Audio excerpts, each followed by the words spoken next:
Hey everyone, Natalie Antonov here again with Gable Music Ventures. We have another expert in the music industry to interview today. We have Alexx Calise. She is a badass. She is a singer, songwriter, and guitar player. She has a little song called Cry that you might have heard. It has over 6 million views. It's from the show Dance Moms. She's also gotten placement on The Voice, One Tree Hill, Real Housewives of Atlanta, among others. She's written hundreds of songs throughout her career for both albums and licensing. She's a host and brand ambassador for Guitar World and a staff writer for Guitar Girl magazine. And she hosts her own show, Alexx Interviews. Don't let me forget, she's a freelance publicist, a writer, a photographer, and owns her own kids' party company. What doesn't she do? I don't know. Let's find out and go. Hello, Natalie Antonov. Hi, how are you doing, Alexx Calise? Hello. Yeah, and I'm so glad to learn that I pronounced it correctly, and you also pronounced mine correctly, so I very much appreciate that. Wins for both of us. Yes, wins for both of us. Thank you very much for the lovely intro. I really appreciate that. And as far as what I don't do, I don't know, archery, I guess. There you go. Well, maybe you can get into it now. Yeah, absolutely. So tell us a little bit about how you got your start in music. Oh man, let's see. Well, I've always been a music fan, and I come from a relatively musical family. My father is a guitar player, and he would play guitar for my brother and I when we were growing up. We would sit down on the floor and listen when he would play like Beatles songs and the James Bond theme, and we just thought it was the coolest thing ever. So, I've always been a writer first and foremost. Like I've been writing ever since, I was in kindergarten, but I've always had such a deep love and passion for music. So I decided to pick up guitar when I was about 11 or 12. And the rest is kind of history. I ended up at first picking up guitar, as a way to facilitate my writing. And then I ended up really falling in love with the instrument along the way too. That's pretty cool. That's an impressive resume that you have, and I just want to know, with all those different jobs that you have, do they feel like separate work, or do they feel like they kind of flow into each other? Well, you know what? Like, since it's all in the same industry, I guess you could say, there are a lot of parallels, and they oftentimes end up intermixing with each other. Mm-hmm. So, it sounds like a lot, like when you're reading off all those different things, it may sound like a lot, but I don't think of it that way. Because, I just like doing those things anyway. So it's almost like, my hobbies are my work. So I feel lucky in that regard. And, I just kind of do what I do. I don't really think of it in those terms, Is it hard to balance all of that stuff? Yes. I don't sleep as much as I would like to. And I just feel like I constantly am working on something, so it makes it hard to relax, I guess you could say. But I'm trying to get better with the management of that. And over the years, as I've gotten older, I've found out better ways to do that. Mm-hmm. Now, do you have any kind of routines or anything, or do you meditate or anything like that to kind of keep you on track and focused? Meditation, I mean, I really should do more of it. I mean, that would probably make me a lot more sane, I guess you could say. But, I just, I have to write myself notes all the time, or I have a big easel in my house that has, like all of these different tasks and everything that I have to do for myself. Otherwise, I will forget. I kind of live by my calendar on my phone. If I don't have something written down, I will forget, and it's just not going to get done. So that's the only way I can manage all of the different activities. And, I feel like, I'm always able to complete something because I'm relatively organized about it. Yeah, I feel like if I don't write it down, it just doesn't exist. Yeah. Same. It might as well not. I mean, I won't remember it. Yeah, I agree. It's like a never-ending list too. It kind of goes on from day to day. It never really ends. It just kind of keeps getting longer and longer, even though you do, swipe things off of it. Yeah. And then like as you get older and stuff, like you end up throwing in like all these stupid domestic activities in there too, and it's just like, oh man. Adulting? Yeah, adulting, and it's just like, oh man, like 8th grade Alexx would be totally kicking present day Alexx's ass right now, but but Absolutely. yeah, like I painted my house last weekend, my boyfriend and I, and it just sounds so like domestic and Yep. Then yeah. you got laundry and cooking and putting things away and cleaning. Yep. Let's not get boring here. Okay. We have a little group on Facebook we just started for Gable Masterminds, which is a little community we're starting to build. Get people kind of involved and engaged and become part of this process for our YouTube videos. So we had asked, in keeping you in mind that you were coming to be interviewed, asked if anybody had any questions they wanted to throw your way. We did get one from Nick E. He says, "What an awesome career you have. Congrats. Are you self-managed, and how many licensing entities do you use?" Oh man. Well, thank you, Nick E. I am self-managed at the present moment. I would love to get some extra help. So any managers out there, hey, holla. But as far as licensing entities, I'm with many of them, non-exclusively. There are some songs that I'll write exclusively for licensing, because that's kind of the name of the game now. When it comes to music supervisors, like they find it to be kind of confusing if a bunch of companies are submitting you for the same thing. So, non-exclusive libraries are not, I don't want to say frowned upon, but the exclusive libraries are the ones that a lot of people seem to be working with nowadays. Interesting. Yeah. So actually, and I was going to get to this a little bit later, but I'm glad you brought it up. Do you have any advice for people who want to get into licensing? Yeah, I mean, like how I ended up doing it was years ago. I just, found out, because I've always been very curious and I've always, tried to research as much as possible on any topics that I'm interested in. So I just did a very cursory Google search of music licensing companies or music licensing companies, Los Angeles, whatever. And I happened upon many of them. Mm-hmm. And I just started submitting that way. And that's it. It's just more than anything, it's going to be tedious and it's going to take a lot of hard work and effort. But companies are out there, and there are companies that accept unsolicited material. It's just that you have to look for them. Interesting. Okay. Yeah. So is there any particular kind of process after you go about doing like a Google search to find them that you would kind of begin that relationship? I just do this in general. I try to follow up with people just as much as I can, establish relationships so that you don't just become another email address or submission, whatever you want to call it. Mm-hmm. I just find that, put yourself in that person's shoes. No one wants to feel like they're being networked with.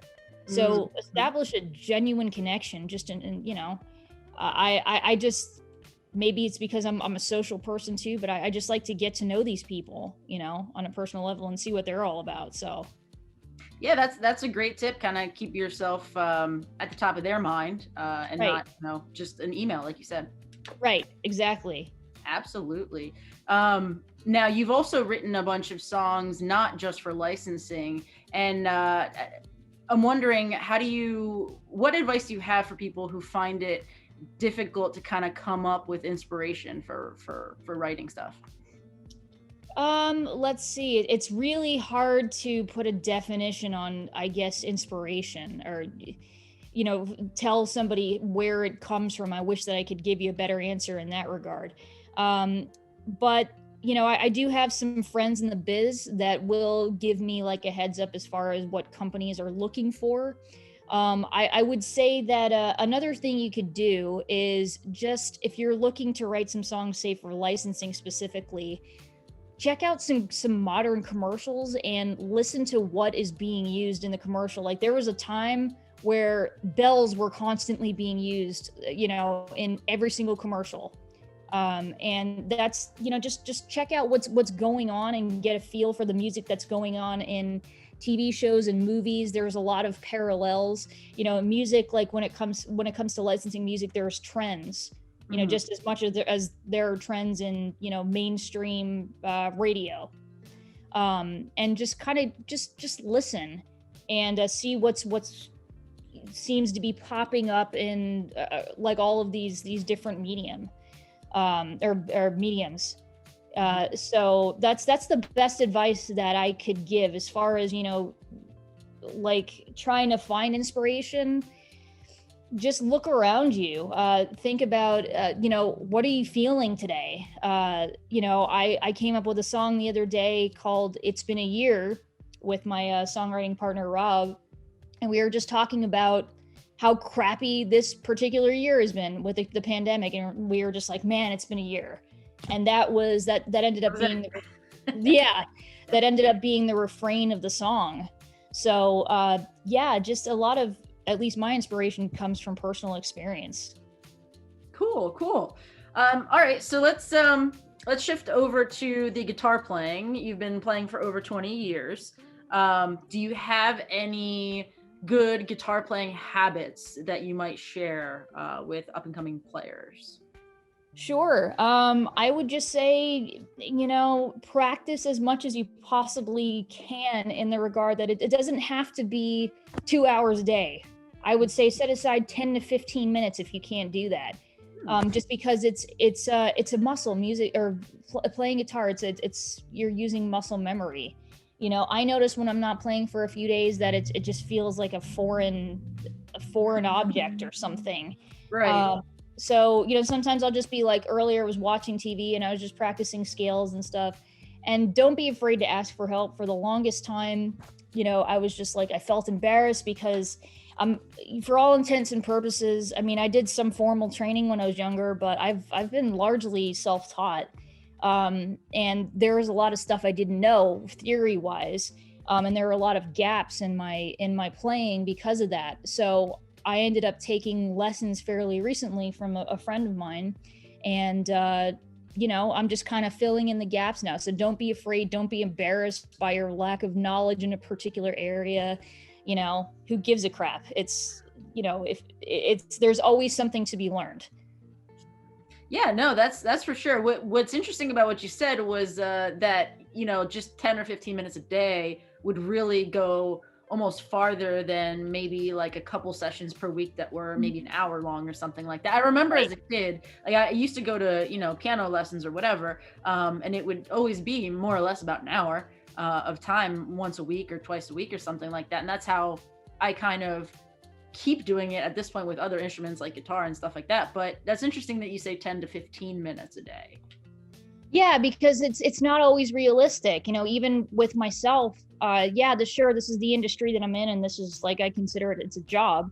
But I can't always realistically do that because there are a lot of other elements to being a musician. Now you have to be basically your own cheerleader, like your own manager, booking agent, everything. So you can't do all of the administrative stuff and then do all of the creative stuff. It's nearly impossible. So just at least to just keep your muscles warm and making sure that you don't forget the new things that you do learn, just take a little time. Even if, you know, I love watching like murder shows, like, you know, the ones on like Investigation Discovery, whatever. I'm morbid, I guess, when it comes to my taste in television. But I just sit there and I'm like, you know, watching all these cold case files or whatever, and I'm just playing scales and I don't even think about it. Multitasking. There you go. Exactly. There you go. Getting it done. Is there anything that you would tell players to avoid doing when they're practicing, or any particular kind of things that you might see people doing wrong? I would just say learn how to, like, the proper fingering and the proper, learn the proper way to do things first. Because when you know how to do something properly, you can mess it up or F it up later.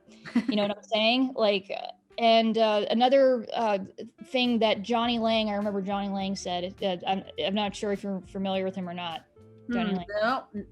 Fantastic guitar player and singer. Like, he has a voice like kind of like Joe Cocker or something. He's an amazing guitar player. But I remember him saying, you know, play clean. learn how to play clean and, get those notes sounding as clean as possible, and then start adding distortion and all of these other things. Because if it sounds like crap, just on a clean setting, you're just never going to learn and never going to grow, and your playing won't improve. And it's actually, I guess, harder once you learn to do something the wrong way to fix it later. Yes. If somebody does happen to want to teach you the right way to do it, it's just harder to undo all that learning. Yeah. Like, for example, I see people all the time and like, it's like painful to me because I see they're like, just gripping the crap out of the guitar, and their fingers are all, like pressed up against each fret. And it's just like, no, you got to go like this, like you're cradling in, and, so it's just learning those proper techniques, and then you can screw it up later once you know how to do it. Just do it right the first time. Got it. Right the first time. Got it. Cool. All right. So let's shift a little bit to some of your television shows that your songs are featured on. How has that? I talked a little bit about Cry when I was doing the introduction, and that's on Dance Moms. So something like that. How does that affect your career? Getting that kind of attention.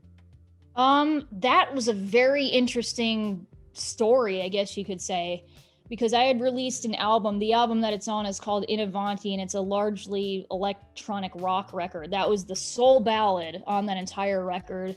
And I was promoting a song that was very rock, it was called Break Me. And, I'd been pushing that one so hard and whatever. And then all of a sudden, like, because I was with a few licensing agencies, I noticed that all of these kids on YouTube were like covering my song and doing all of these tribute videos to it. And I'm like, what is going on? I'm like, I'm so happy. This is great. But it's like the one ballady song on here, what happened? I must have gotten a placement. And then I found out that there was a new show called Dance Moms on Lifetime. Mm-hmm. And that a little girl named Maddie Ziegler danced to it. She did such a beautiful dance to the song on the show. So my dad suggested, he's like, hey, why don't you make a music video and ask her to be in it? I'm like, okay. So I ended up finding someone that happened to know the dance teacher on the show, and I gave her a call. She didn't know who the heck I was, whatever. I called her and I'm like, hey, do you think Maddie could dance to my song and my music video? And she's like, sure. And then 2 weeks later, I flew her out to LA, and we started filming like in December in a freezing cold warehouse. Poor girl was only like 9 at the time, and she's like little icicle, poor thing. Trooper. Yeah. But that is extraordinarily unusual, that situation happening. And I got very lucky, because with that show in particular, they end up playing, because their dance routines, they end up playing a large portion of the song. Mm-hmm. So when Cry was on the show, it was almost the entirety of the song that people were hearing. So they really got to know it. And then she danced to the song multiple times, and so did her sister. And they featured it a lot on the show. So it was very unusual, but it was like kind of a perfect marriage and kind of lightning in a bottle. That's cool. Did it open up any other opportunities because of that for you? Yeah. Mostly in terms of awareness, I guess. For when it came to my career, a lot more people, were listening to it, buying my album, downloading it. The unfortunate part is, as the years went on, streaming kind of started taking over. So I wasn't making the money that I was when it originally came out.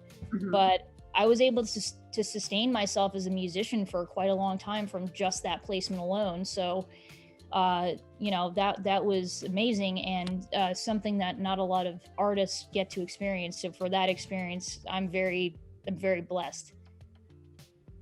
So you touched on a little bit about how it sustains you for this amount of time. How else have you been sustaining yourself throughout, for example, COVID and stuff like that? When it came to COVID, I was a little frightened. I think like everybody, just because everything started closing up, and our industry especially, just, it was extremely uncertain. We didn't know where things were going to go. So I've just been taking this time to really focus on writing and just taking some time to do things that I haven't done my entire career because I've always been hustling. So, I kind of, started doing a lot more photography, which I love, and videography, and exploring some things that I never really had the time to do. So maybe I'm not making the money at all that I was before, but in certain ways it's been kind of an enriching experience. So right now I'm just kind of coasting. I got, thankfully, like an SBA loan that was able to tide me over for a little bit, and obviously unemployment like a lot of other people. So I'm just kind of coasting, and hopefully things open up again soon so we can start working. Yeah, it looks like we're getting somewhere soon, hopefully, crossing my fingers. So absolutely. So what I like to ask this of everyone that I interview, but what is the maybe one or two pieces of advice you would have given yourself, your younger self, to kind of help you get to your dreams, getting through this journey a little easier?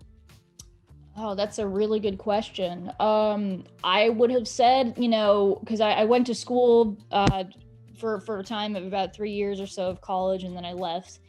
I would have probably gone more into like marketing, because there are a lot of parallels when it comes to marketing and music. Absolutely. Yeah. And as far as other advice, don't freaking kill yourself trying to make things happen. It's just, things will happen organically, and it's important to take care of yourself. It really is. I was, especially when I was in my younger years, my career, I would just kill myself trying to make things happen, and was constantly exhausted and stressed out. And it's just like, now as I'm older, like I'm able to take a step back more, and that would be, I think, the biggest piece of advice I would give myself. Just chill the F out, chill out and just enjoy the ride, because the problem is, if you don't, when you actually get there, it's not going to mean anything. It's about the journey. Yes. More than the destination. Exactly. Yep. I got you on that one. All right. So we're going to do a little bit of a speed round here. I understand you like horror movies. What's your all-time fave? Oh, definitely Alien. Nice. You should see my apartment. It's all alien stuff. Is it? Mm-hmm. What kind of dinosaur would you be if you had to pick? Definitely a velociraptor. Is it because those are the ones that run fast, right? Yeah, they run fast, but they're just ferocious, and they're awesome. Grumpy Cat or Garfield? I would consider Garfield's kind of a grumpy cat. He's always like, I hate Mondays, and I'm like, you don't even work. What's the deal, man? I love it. Absolutely. Oh man. So do you have we're done the speed round. That was quick. Thank you. Very fun. Yes. Do you have any new projects coming out? Any new projects? Let's see. I've just been doing a lot of licensing stuff. My songwriting partner Rob and I, we have a project called Sensitive Robot, and we're just doing a lot of licensing stuff there. And my bandmate Dennis Morehouse, we have a band called Batfarm. We're putting out probably a second EP some point soon. We're just working toward it now. So, alrighty, good luck with that. Break a leg. Where can we find you online, or your projects, or all of the things that you want to send people to? This would be yeah, sure. So alexxcalise.net, and that's 2 X's in Alex, because I like to keep it classy. And then batfarmband.com. Those are like, the best places, I guess you could say. But if you do a cursory internet search, I'm sure you can find everything pretty easily too. Yep, and the cry video. Got to see that too. Yes, absolutely. With the girl dancing. Yes. Yeah, absolutely. Cool. Well, thank you so much for your time today. Appreciate it. Thank you. You're welcome. And I want to thank everybody for watching. If you like what you saw, give us a thumbs up. Go ahead and smash that bell, subscribe. I'm pretty sure it's this direction. I never get it right though. And I probably never will. So yeah, subscribe, comment below. We want to hear what you think. If you have any ideas, if you have any other questions for Alexx or for us, or if you have any other ideas for videos or people we can interview, go ahead and let us know. for now, we're donesy. Bye. Bye.